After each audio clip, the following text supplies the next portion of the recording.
அந்த நெக்லஸ பாருங்களேன், ரொம்ப அழகா இருக்குல்ல? ஆமாடி. எனக்கு அந்த நெக்லஸ ரொம்ப பிடிச்சிருக்குங்க. பாத்துக்கிட்டே இருக்கணும் போல இருக்கு. அப்படின்னா சரி, உனக்காக வேணா நாளைக்கு வந்து நம்ம இத ஒரு நிமிஷம் போன் பேசிட்டு வந்துடுறேன். நாளைக்கு இந்த நெக்லஸ எனக்கு வாங்கி கொடுக்க போறாருன்னு நினைக்கிறேன். இனிமே அவர் கூட சண்டையே போடக்கூடாது. அவருக்கு பிடிச்சதையா சமைச்சு கொடுக்கணும். ஸ்டேட்டஸ்ல ஏன் புருஷன் தான் எனக்கு மட்டும் தானு புருஷன் பாட்டா வச்சு அசத்தி போடணும்.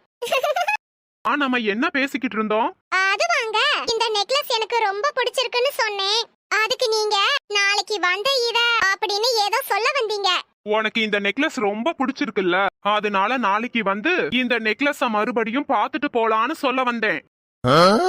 சரி வா போலாம். இந்த புருஷங்காரங்களுக்கு நாம வச்சு கொளுத்திருக்கிறது தான் வேலையே. போடி போ. இனி தினமும் உனக்கு உப்புமா போட்டு உசுர வாங்குறேன்.